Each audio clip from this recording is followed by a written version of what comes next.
Hello, it's time for a story. We are back at the complaints department because it's been a while since we visited them and it's always good to see what they are up to.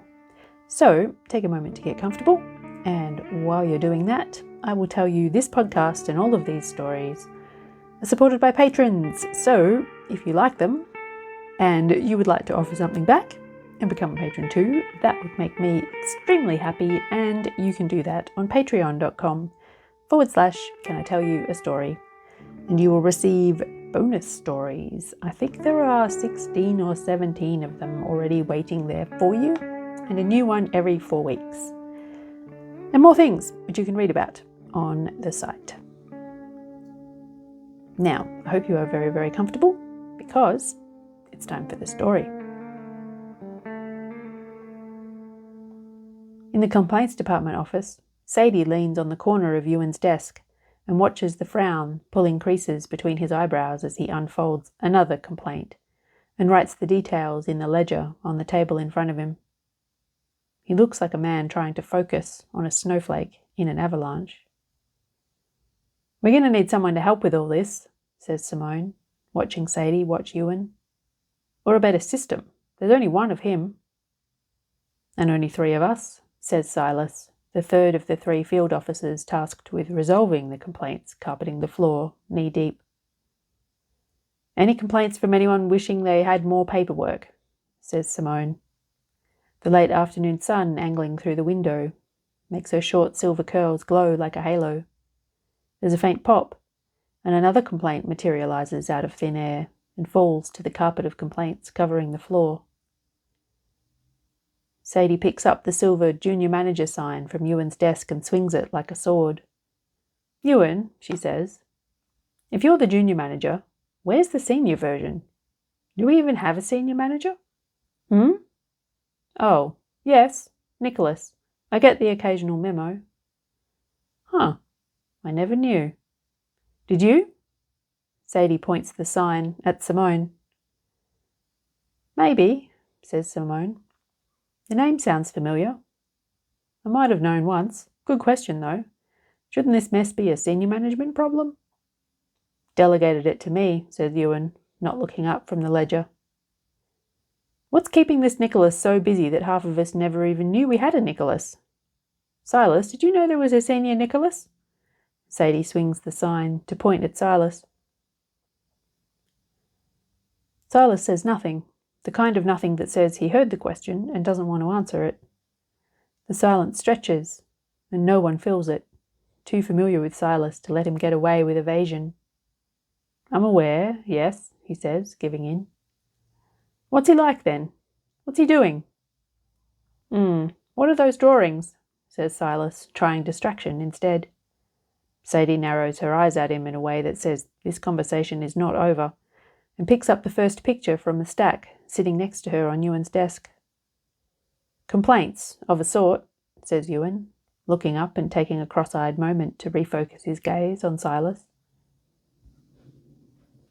"They've been showing up every day or two. We're getting quite the collection. I think that's all of them, although..." He looks at the mess of complaints on the floor and seems to shrink in his chair. Silas smiles, his face softening. "Art is a complaint. Pass them here, I want to look." Sadie returns the picture she'd been looking at to the pile and reaches over to hand him the drawings. Silas flicks through the pages, the paper rough in his fingers. Every page shows a scene somewhere in the city.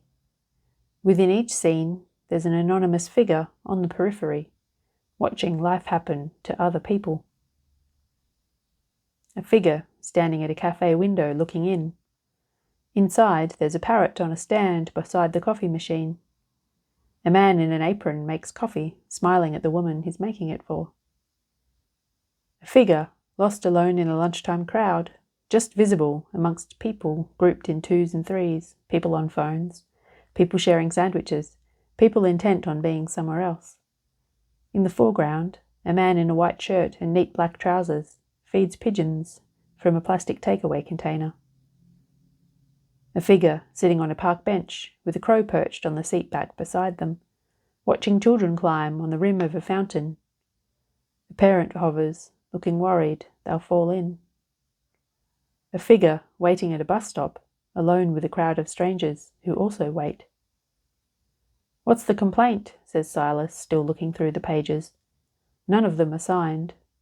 Looks to me like I don't belong, or maybe that nobody sees them. They don't see themselves either much, a ghost in their own city. "You going to take that one then?" Ewan marks Silas's initials beside the entry in the ledger without waiting for an answer. "Can do," says Silas, and his words sound like a sigh as he lays all the pictures out on his desk and looks at the lonely life of a stranger. Silas shrugs into his coat and wades through the complaints to the door, disappearing into the fading afternoon. Sadie and Ewan exchange glances. "What's up with him? He's being even more mysterious than usual," says Sadie, putting Ewan's junior manager sign down and lining it up carefully with the edge of his desk. Simone watches another complaint appear in the air and drift towards the floor. "It's Silas," she says. "Who knows?"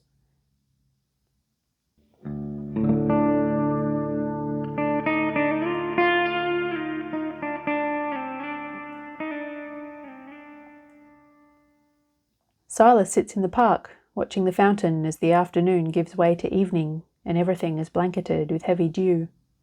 The warmth of the day has gone, and the damp air is cold on his cheeks. He pulls up the collar of his coat and hunches into it. A cyclist rides past, and their tail light momentarily stains the trees red. Aside from Silas, the park is empty. His breath forming small clouds of steam, he pulls a sketchbook and a black fountain pen from his coat pocket and holds them loosely, considering. He draws fast, the lines loose and easy, filling the page with feeling. He tears it out and leaves it on the bench in the dry patch where he's been sitting and goes in search of warmth.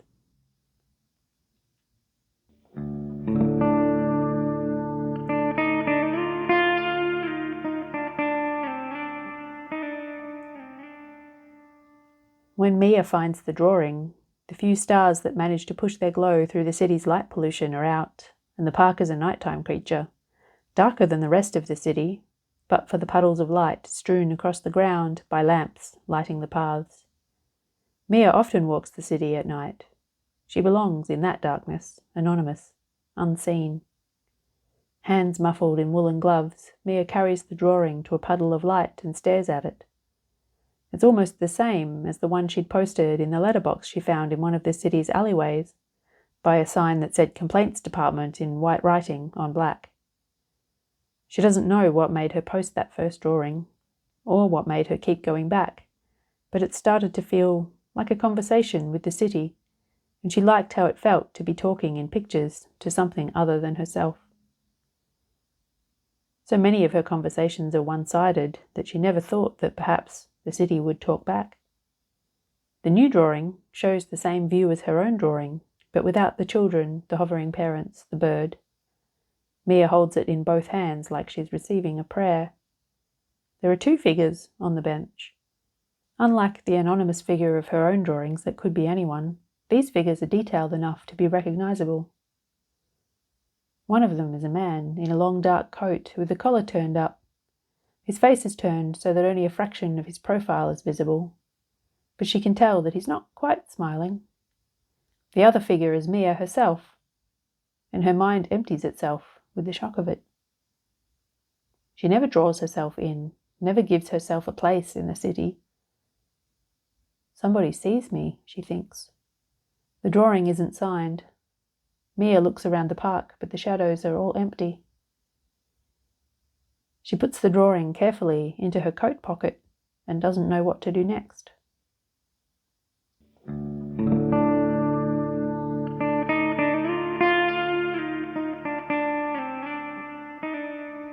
Silas leaves a drawing at the bus stop, his quick, graceful lines catching the mood of the end-of-the-day commuters and pressing it into the page like a flower.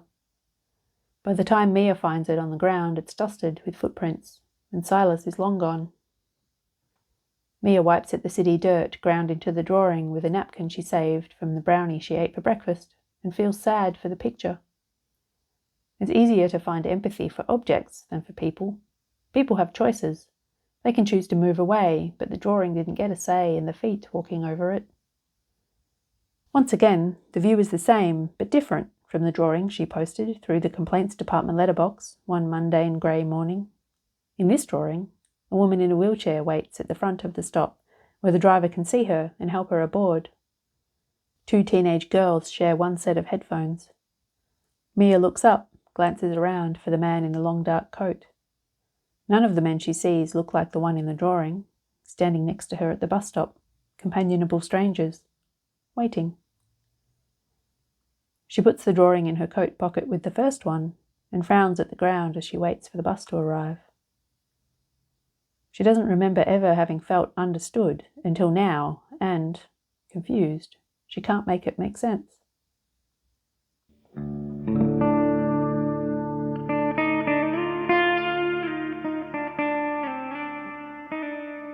It's early. At the complaints department, Silas leaves the light off, the papers whispering and shifting as he wades through them to his desk. There's a page waiting for him that wasn't there the night before. Even in the half-darkness, it's recognizable as another drawing.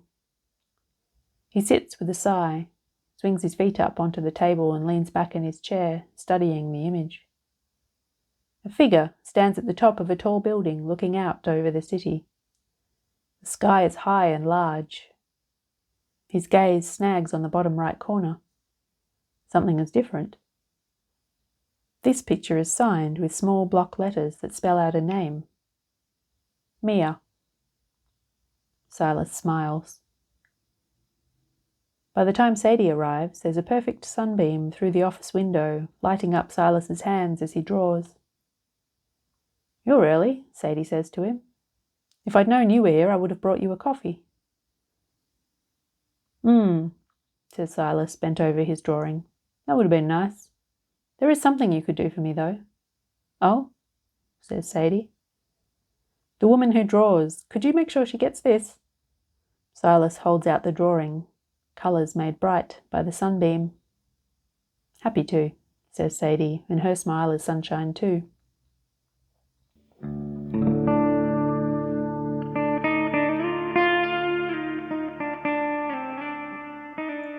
Mia wanders the city with no destination in mind, feeling like she's going quietly crazy. The city sees her, and if it sees her, she must be part of it. But how? She keeps walking, watching the feet of the people who pass her. She usually walks this way, head down, gaze lowered, watching the cracks in the pavement, the discarded cigarette butts and scraps of packets, the weeds growing despite the concrete, straining for the sun. Slowly, Mia looks up, glancing into people's faces. It feels intimate, this shift from watching shoes to watching faces. Mia feels raw and exposed. Some of the faces frown and look away when they see her seeing them. Some of them don't even notice. Some of them smile at her. She smiles back, tentative. A woman approaches, dressed in green heels with a dark coat belted over her dress. Her smile is like sunshine. "Wait," she says as Mia goes to step around her. "Mia?" Mia stops, forgetting for a moment how to say, "Yeah, that's me." The woman doesn't seem to mind. She smiles again and holds out a page. Mia frowns, expecting an advertisement to be pushed into her hands. But then she remembers that the woman knows her name. She takes the page and glances at it. It's a drawing. Mia stands very still, holding the drawing in both hands. It's the same as hers, as usual, but the time of day is different and the sky is sunset colours. Instead of one figure on top of the building looking out, there are 2. A man, tall and silver-haired, wearing a long coat with his hands in his pockets, and Mia, looking out over the whole city. And if she can see all the city can see her. Mia feels her body grow hot and she looks up, looks around for the sunshine woman who handed it to her, but the woman has gone, and as usual, there's no sign of the man in the long dark coat. Mia keeps walking, the sharp electric shock of meeting a stranger's gaze softening as she keeps looking. She wonders if it'll soften completely until all that's left between them is a smile. Days slide by. Sometimes she finds drawings. Sometimes she doesn't. She starts to notice the same people at the same times of day. Some of them notice her too and say hello as they smile. In the park, the bird sidles across the seat back and hops onto her shoulder. Mia sits on the bench with a new drawing on her lap. It had been waiting for her, like it had been left only a moment before. This one is different. The man in the long dark coat is smiling and his hand is lifted in a wave. And Mia knows it's not truly goodbye, just see you round. She keeps looking into people's faces so that when she does see him wandering the city streets, she'll recognize him to say, "Thank you."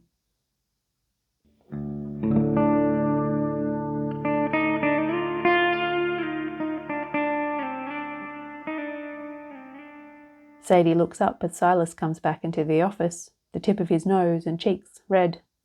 "Cold out," she says. "Where have you been?" "Drawing someone together with their longing," he says. "Still with the longing," says Sadie. "Always," says Silas, changing his mind about taking his coat off and pulling it back on. "I'm going for a drink. Who's coming?" Simone stands, reaching for her own coat, hanging on the coat rack that stands by her desk like a beacon in the shifting sea of complaints. "Me," she says. Silas holds the door open for her, and she pulls her coat tighter around herself as she leaves the warmth of the complaints department. "So, Silas," says Simone as they walk side by side down a tree-lined street towards the bar they frequent. "What's happening in your mysterious world? And this Senior Nicholas, I'm extremely curious. What are you up to?" "Well," says Silas, tone bland and face giving nothing away. "Right now, I'm going to get a drink with a friend, Simone." Knowing there's no point in pushing him, Simone rolls her eyes and leaves him to his mysteries.